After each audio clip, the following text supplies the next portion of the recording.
I proceed, gentlemen, briefly to call your attention to the present state of insane persons confined within this commonwealth, in cages, closets, cellars, stalls, pens, chained naked, beaten with rods, and lashed into obedience. Dorothea Dix in her memorial to the Massachusetts State Legislature. Dorothea Lynn Dix reformed insane asylums and traveled the nation proclaiming her cause. She founded or enlarged 32 great asylums. Her reforms on asylums, prisons, and almshouses proved to America that outcasts are still human. Dix endured a troubled childhood with an alcoholic father who was a Methodist minister. She did not come from an influential family, and she lived in loneliness and despair. Later in life, she never mentioned her parents and even claimed sometimes that she was an orphan. Some historians say that her unhappy childhood fueled her need to help society's outcasts. At age 12, she fled to live with her grandmother in Boston. In 1821, Dix opened an academy for wealthy young ladies in her grandmother's house and pursued a successful teaching career. At 33, she developed tuberculosis and suffered a complete mental breakdown, forcing her to quit her work and recuperate. She spent 18 months in Liverpool, England, healing. Upon her return to Boston, she spent a cold March day teaching at a Sunday school class at the East Cambridge House of Corrections. As she was leaving, she came across some cells used to house the mentally ill that had no heat. Appalled, she confronted the warden and was told that lunatics could not tell the difference between hot and cold.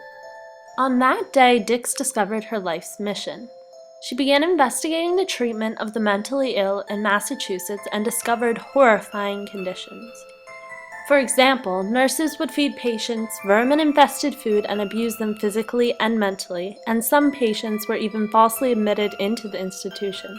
Unfortunately for them, it was extremely difficult to convince anyone that they were sane, and some were stranded there for the rest of their lives. In 1943, she submitted her first memorial to the state legislature, describing the terrible sights she saw and the urgency of the situation. After weeks of heated debate, the legislature approved funds for the expansion of the Worcester State Lunatic Hospital. Encouraged by her success, Dix decided to expand her campaign, starting off in Rhode Island and New York, investigating the different facilities. At each, she examined the conditions and treatment of the patients. She discovered harsh abuses and a lack of sanitation. In both states, she was able to secure funds for new institutions. This was only the beginning, as she soon continued to expand and spread her ideas to the South and West. Her ideas and efforts were widely publicized, which led to others trying to contact her to assist them in their efforts.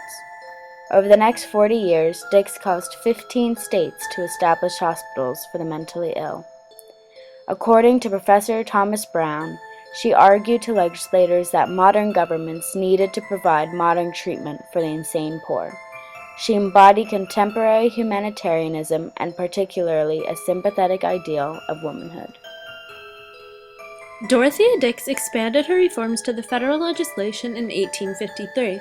She tried to get Congress to set aside millions of acres of public land in trust and devote the income to helping the insane. The bill passed through both houses of Congress. However, President Franklin Pierce vetoed it. Dix campaigned the idea that the mentally ill, the poor, and the convicts should be split, as opposed to living together in a large institution. She did not only limit herself to the mentally ill, but also encouraged penal reforms. Regardless of their issue or severity, all the patients were treated the same way. From this, Dix sought to demand the education and better care of prisoners and introduce the idea of splitting criminals up based on their crimes. Despite her death in 1887, Dorothea Dix's legacy lives on. Today, people are far more accepting of mental illnesses and believe that the insane deserve humane treatment. Dix spurred this idea with her care for the patients and her determination to reform the abuses they endured. Evidence of the strength of Dix's influential ideas is evident in the works of Elizabeth Cochran Seaman, better known as Nellie Bly. Shortly after Dix's passing, Bly conducted a research experiment in the insane asylum at Blackwell's Island by fabricating a mental illness in order to experience first-hand treatment of the insane. Her shocking findings were published throughout the nation, raising even more awareness of the horrifying conditions the insane endured. Dix's influence is evident in modern-day asylums. She led a movement from privately funded asylums to state-funded asylums, which is still intact today. She proved to people that one person can make a difference. She did not have a strong foundation to encourage her success, but she was able to overcome this and fight for her cause, proving that anyone can make a change. Her goal was to make psychiatric help available to all citizens, not just to the rich, and she managed to achieve it. Dix is still honored today as an amazing reformer who improved the conditions of asylums, prisons, and almshouses drastically, as well as revolutionizing the treatment of these patients. This is a story about a woman who built in more than wood and stone. This is a story about a woman who built an idea. Angel of Mercy by Rachel Baker.